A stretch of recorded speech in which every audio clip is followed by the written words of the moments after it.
Hello everyone and welcome to the Bring Ingress to Africa presentation.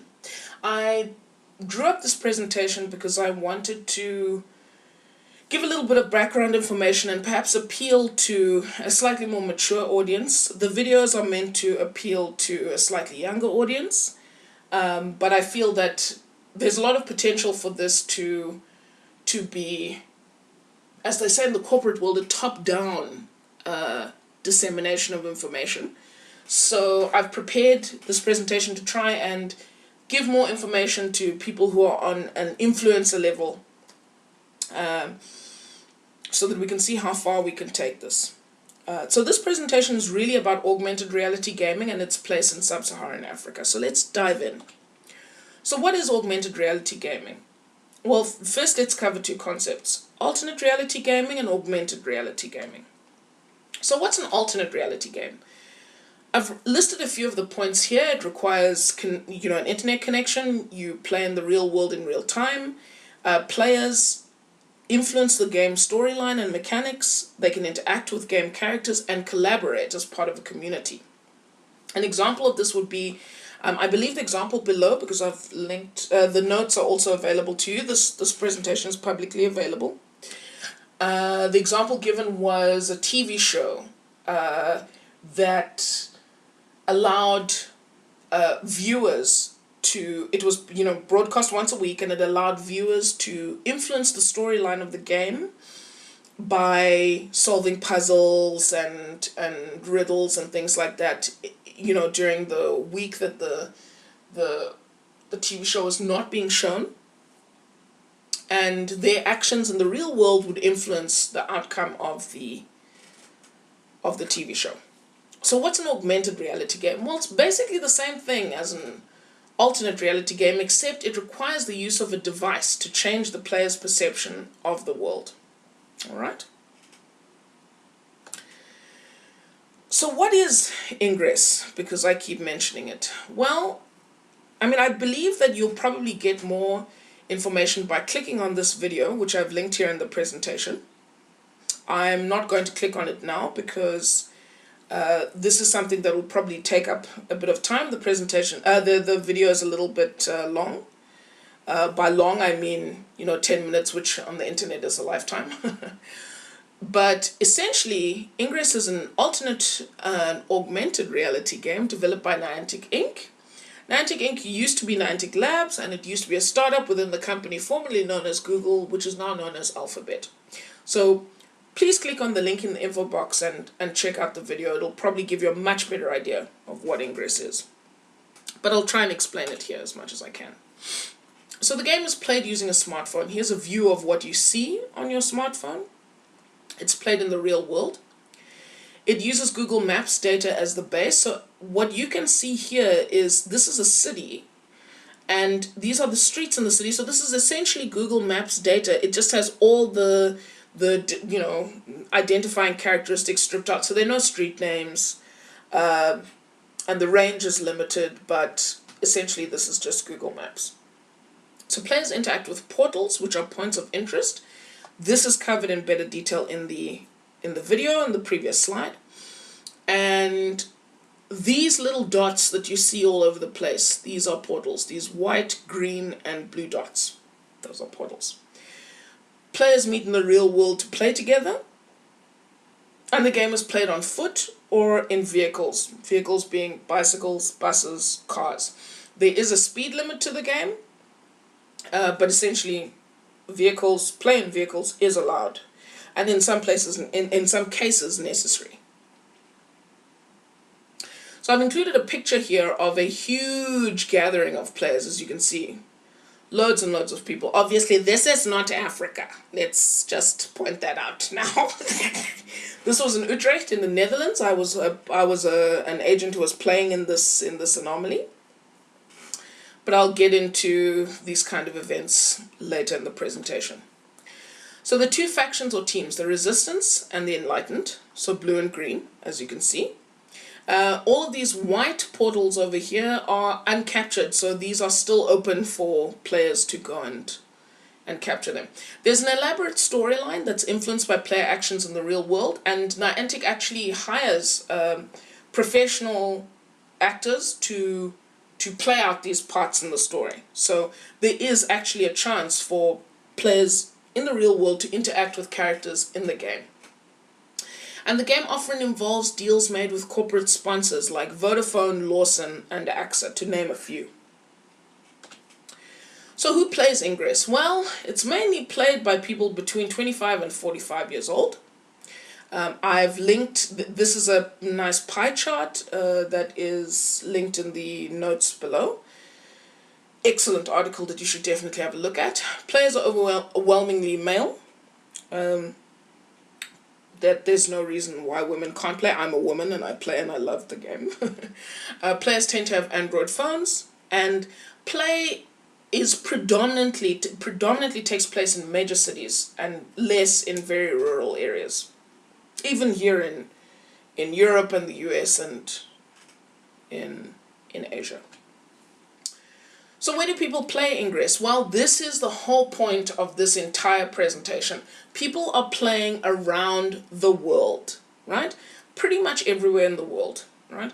Except Africa. All right, South Africa definitely does have an established player base, but it's very limited to a certain demographic. I don't want to incite any racial tensions, but it's restricted to a certain demographic, and the USA, Europe, and Asia tend to dominate the gameplay.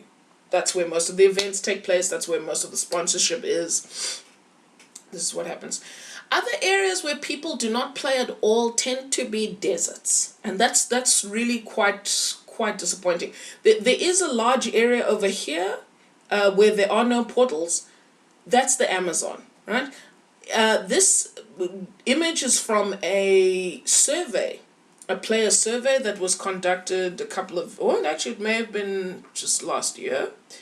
Apologies for not checking that. That's a little bit unprofessional, but as you can see, the coverage is really, really high around the world except for in Africa. And yes, we can disregard some of these countries here which are really in the Sahara and will make it slightly harder to play there.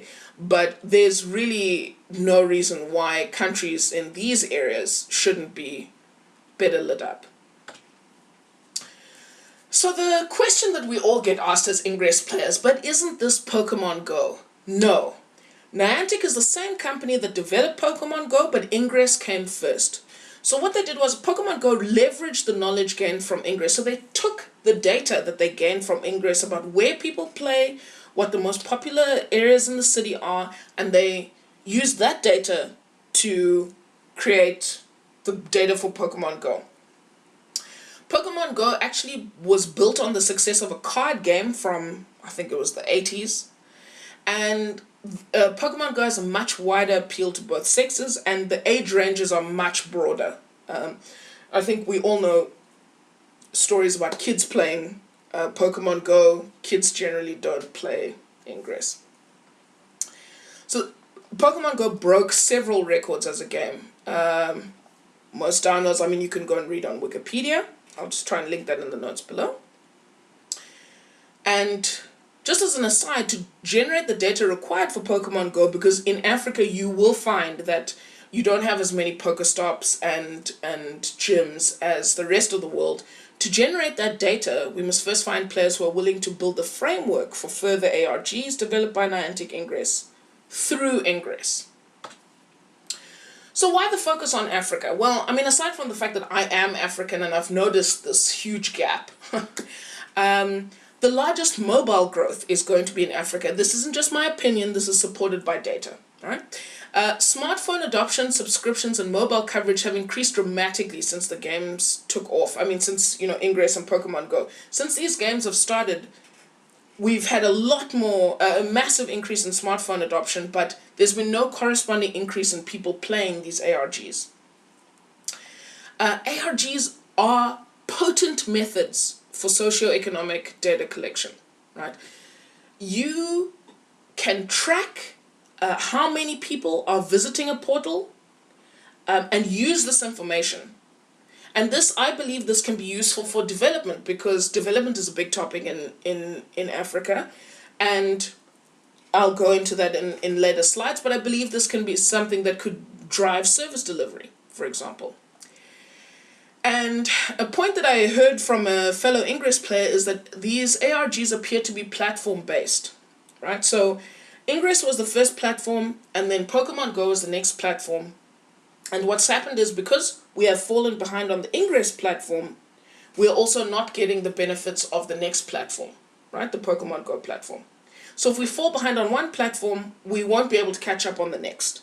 And this is a big issue, because these might be little, these might be things that you consider quote unquote little games at the moment, but with the progression of technology and the way society is going at the moment, it's very dangerous to be left behind. And I don't want to see that happen to us as a continent as a whole, right? So what's my vision for this Bring Ingress to Africa campaign? Let's discuss that. I think I've just said, bringing Africa up to speed to avoid further missing out. In Africa, we do have a big challenge. The rest of the world has a very, I want to say, negative perception of Africa. And they assume that we're not quite as technologically advanced as they are. This is something that we can change. So, you can also leverage community activity to develop local and regional cooperation. Ingress requires collaborative play, right? Collaboration means you have to have people from one area talking to people from another area. You have to have people within the same area talking to each other, building cooperation and strengthening community bonds, right? We can leverage the benefits of ARGs to bring about development in the African context. I think just in the previous slide, I was discussing how I believe that this has the potential for influencing service delivery. If we can track, an example that I've given in the video is, if we can track where Ingress players like to play, we could, for example, say, well, hey, there are a lot of portals here that people like to play on. Maybe we need to look at security there. Maybe we need to look at lighting. Maybe we need to look at, water supply in that area, because clearly it's an area where people like to go. Maybe we need to look at, perhaps even healthcare. Going to the extent of saying, hey, well, if lots of people are going here, then let's build a clinic here, because clearly people are going to go there. People complain that, clinics are poorly placed. Here's a good place to put them. Yes, so partner ARG developers with businesses at a national, regional, and cross-regional level. So it may not be clear to people who have never played the game, but putting a portal somewhere will drive players to go there. If you make, I'm talking even a local spaza shop, like these informal, non-corporate shops, side of the road, patch and fix stores, which in South Africa we call them spaza shops. I'm sure you guys have different names for them. But if you make a spaza shop a portal, it's going to drive business there, because people are going to come to that portal to play. This could be, and as I say, this can be on a national level, it can be on a regional level, it could be on a cross-regional level. So you could have multinational businesses within Africa benefiting from being turned into portals, right? We're going to put the spotlight on Africa to drive much needed foreign investment and sponsorship. I'm sure everyone understands how vital foreign investment is for development in Africa. This, by having these, by just, bringing Africa up to speed and allowing Africa to be highlighted within the game of Ingress, will show people that we are not as backward, we are not as technologically deficient as they think we are. We are not as, different from the rest of the world as people seem to imagine that we are. And I think that would be a very positive thing, especially at a grassroots level.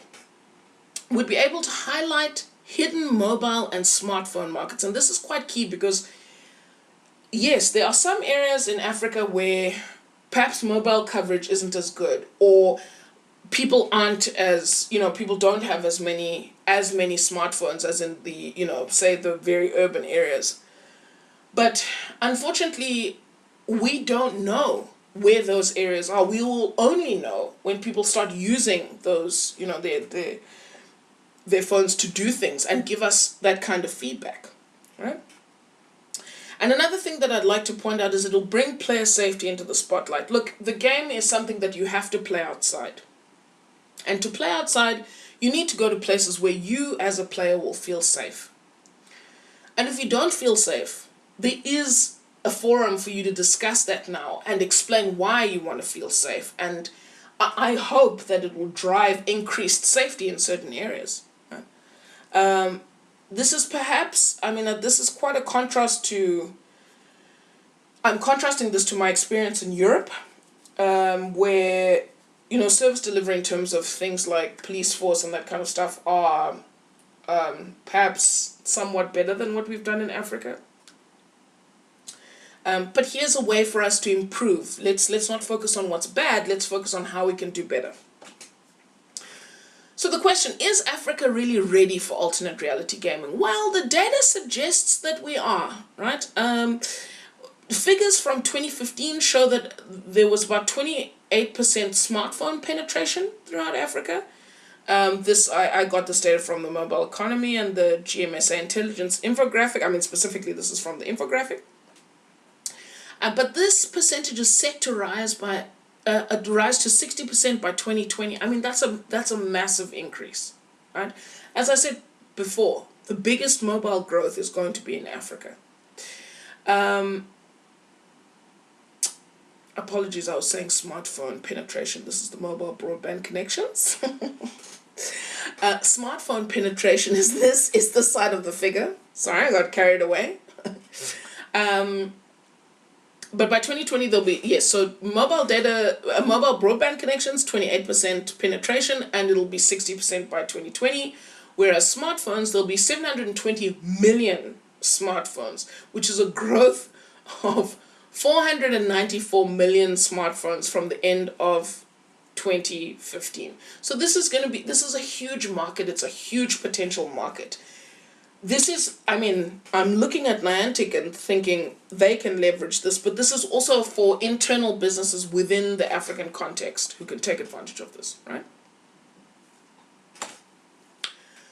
So what are the potential pitfalls? Well, I think I highlighted player safety, and one of the things that I've thought about to counteract that is that players can create portals in areas that are safe and commonly accessible.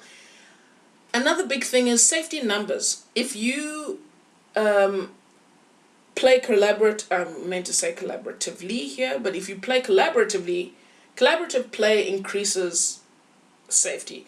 If you go in a big group, people will be less likely to cause trouble with you. You'll be able to look out for one another if anyone is injured, if anyone gets sick, if anyone needs any kind of help, if a vehicle breaks down, if you are stuck for transport, if you have any kind of, even if you have any kind of family issues, if you're in a big group, it'll be easier to deal with those problems than if you're on your own.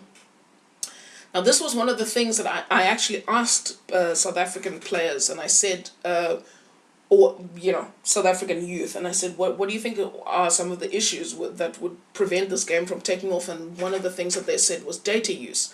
Because they were comparing it to Pokemon Go, where they said players needed like 1 gig of data per month to play.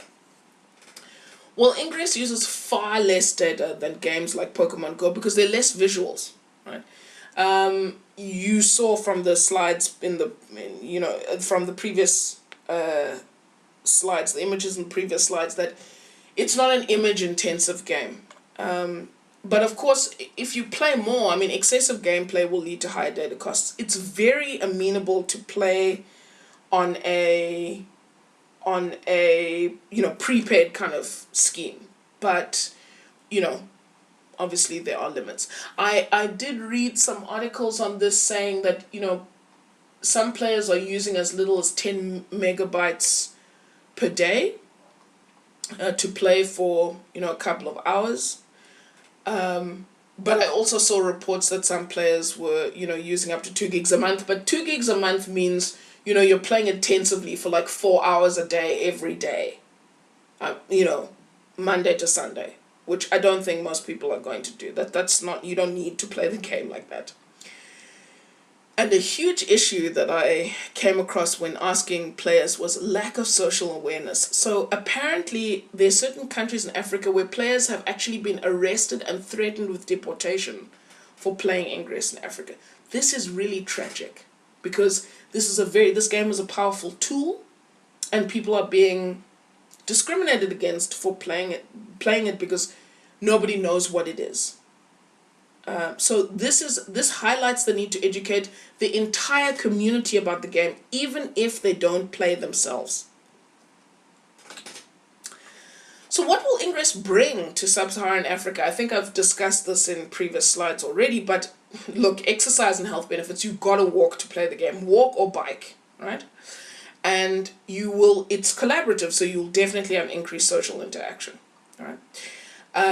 The second point is something I strongly believe. Partnerships between companies like Niantic and other augmented reality game providers, partnerships between them and local and regional government could result in dramatically increased service delivery. Service delivery is something that we struggle with throughout Africa, and here is a creative and innovative way to bring about change. And yes, perhaps Niantic and perhaps Ingress is not the right game for Africa, but I hope that this inspires, developers within Africa to start thinking, about augmented reality gaming that will help us to do this. I think I've already spoken about how we can promote local businesses through the game and placing the global spotlight on sub-Saharan Africa, which will indirectly drive foreign investment and tourism right. So let's just quickly go into this. Niantic organizes official Ingress events.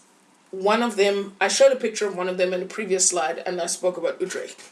That was an event organized by Niantic. We call them anomalies. Right? There are also events called mission days. They're slightly different. I won't go into that now, but I'll probably make videos about this. But these are special events that are organized by Niantic. Players will travel from around the world to go to these anomalies. I know players who have traveled from, Japan to Europe to come just to attend an anomaly in Europe. There are players who have traveled from Europe to Japan to go and attend anomalies. We have mission days. We just had a mission day recently in the Dutch city of Deventer, and we had players from as far afield as Russia who came to these mission days. And there definitely South African players will be. I was just talking to a South African player who says he's going to be going to Bali to attend an anomaly. This is an excellent opportunity to highlight what a beautiful and wonderful place sub-Saharan Africa is. This is now an indirect benefit of the game. Increased education, computer literacy rates, and interest in technology. You have to use both a smartphone and a computer. Well, maybe let's not say have to, but the game is best played when you can use a smartphone and a computer to play the game. Right? You're going to have to learn a bit about technology to play the game. You're going to have to become computer literate to play the game. And you're going to have to learn about geography and positional relationships and different countries and how they work together, what language they speak together, what language they speak there. Yes, there've been global collaborations in this game that have crossed multiple languages, multiple time zones. I mean, the potential here for educational purposes is endless. And finally, a big thing is increased interest in cultural assets and cultural heritage. So what are cultural assets and cultural heritage? Well, in Europe, it's usually a lot of old buildings, right? And we have some in Africa, but I think we don't value them. We don't necessarily value them as much as we should.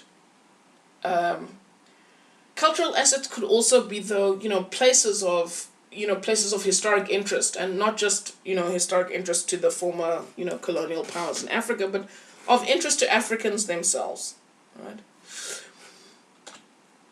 So what is the problem? Why can't we just push Ingress in Africa? Well, if you look at Africa, we don't have portals, right? In order to play Ingress and gain the unique benefits of this game, players need to interact with portals in the game. These are just points of interest, as I've explained before, that have been converted into location data and are used as points of interaction. So this, these we call in the game, we call ourselves agents, and we interact with these portals, and it's really quite, as simple as, I'll give an example in my area. I've created presentations for this, but there are World War II memorials in my area that are portals and things, and I can walk to that World War II memorial and interact with it, through the game. So I've created a video on portal submissions. You can click on that here. But as you can see from these images, I mean, this is obviously not what it looks like in the real world. I'm sure you guys know that already. But as you can see, that points of interest can be really anything. Here they're giving examples of statues and artworks. But, well, I said they can be anything, but there is quite a defined list of places. And I've given examples here. Historic buildings, artistic sculptures, local businesses, famous parks, or journey waypoints. And in the game, portals look like this. Right. So let's compare some capital cities around the world at the same scale to show you how many portals are available in these cities so that you guys can see what the problem is. This is London. Tons of portals, and this is not even, mind you, there are actually more portals on the map than you can see here, but I wanted to keep the scale the same, so I zoomed out a bit to show the scale of the problem. So that's London, that's Berlin, this is Bogota in South America, Brasilia, and now we get to Johannesburg, and you can see at the same scale it's getting a little bit sparse. This is Lusaka. Very few. Same scale. This is Harare. And this is Luanda. Absolutely none at that scale. So why did Africa get left behind in the first place? Well, there were a series of factors that worked against portal creation in Africa, right? One was that because Niantic Labs was a Google company, they used Google Plus to distribute information, and these posts were subject to geographic restrictions. People are going to argue about this, but I distinctly remember that I had moved from South Africa to Germany, and one day, out of interest, I decided to Google, hashtag Ingress, hashtag South Africa, and I came up with a whole heap of posts, and I shared these posts, and one of the Niantic community managers from Germany saw the posts because I had shared them. Not because those posts had been there for weeks and no one had noticed, but because I shared them in Germany, it was highlighted to the Niantic community managers here, who then actually thought I was involved in the op, and I had to, quickly clarify that, no, actually, I'm over here. I'm just promoting that. I'm just saying that, things are going on there. And besides that, Google Plus was never really a strong performer in Africa, and I think we all know that, right? So the second thing, portals were created by accepting player proposals for portals, or portal submissions. I think I've gone into this in the video.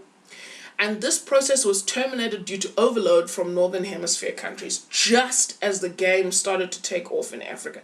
So just as people started to receive information about the game, and just as people started to get interested in playing, they cut off the one way that we could have boosted the game in Africa. They said, no more portal submissions. And so, as you can see from the previous slides, we don't have any. The mobile market in Africa was still growing at the time that the game was released. I think that also was covered in previous slides. We didn't have the smartphone and mobile broadband penetration that they were expecting the game to have. So I believe even companies like Niantic lost interest. So the next point, Niantic is unsure of who to partner with in Africa from a business perspective, and their knowledge of and interest in the African market are limited. I know this because I'm gonna just quickly interject with an anecdote here. The reason why I was inspired to start this campaign was because I got the opportunity to meet John Hankey, the guy who created the game. I got an opportunity to meet him in Stockholm, and I talked to him about this, and he really, I didn't get the feedback that I was hoping to get from him. But one of the things that he did highlight was that he doesn't know who to partner with. I think we all know from an African perspective the kind of imagery and information that reaches the US, which is where this company is based. You can imagine that it's not particularly, inspiring or enlightening. Right, and then lastly, Niantic do not appoint or employ community leaders in Africa. So in other areas around the world, particularly the US and in Europe and in Asia, and also in South America, they had points of contact, which are, players who are required to discuss certain aspects directly with Niantic.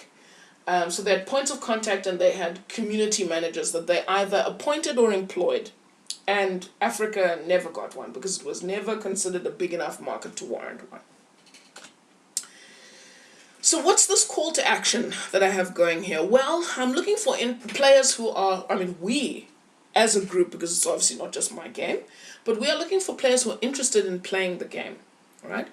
And unfortunately, the problem is the in-game infrastructure doesn't support active play. So what I mean is we don't have enough portals, right? As I showed you before.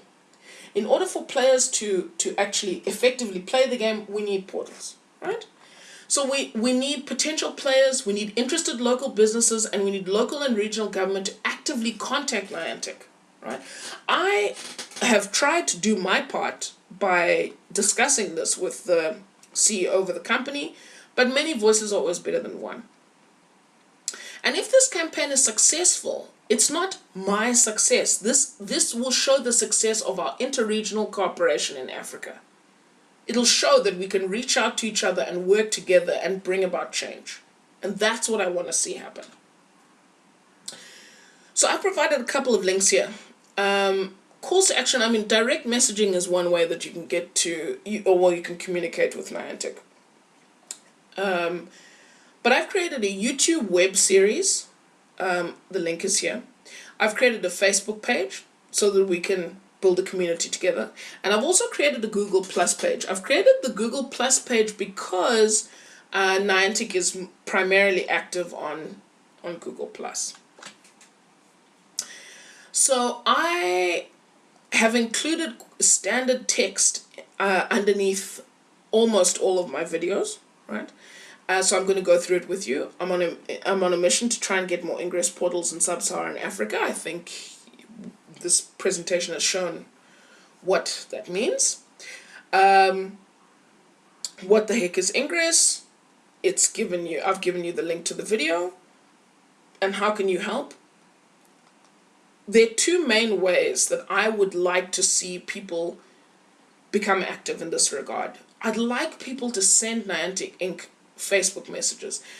I've given the site here, and I've said message them and ask them to allow portal submissions in Africa. We know that portal submissions are going to be coming back, but it will help for them to see that there is interest in Africa, right?